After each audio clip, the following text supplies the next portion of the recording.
Pitate me što sve sadrži Do The Change.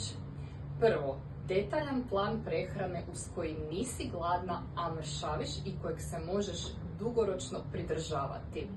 Hranu uz koju ćeš ostvariti svoj rezultat na najbolji, najkvalitetniji mogući način, iako je tvoj cilj skidanje viška kilograma, nikome koža ne ostane visiti. Broj 3.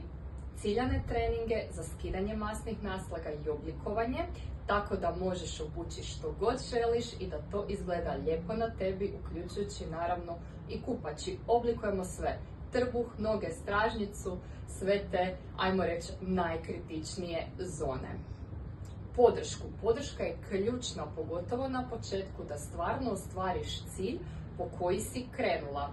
Kratke i zanimljive edukacije vezano za prehranu, jer kada znaš što radiš i zašto to radiš, naravno da se možeš toga onda dugoročno održavati, a poanta je kroz vrijeme u jednom trenutku da možeš i samostalno održavati svoj rezultat.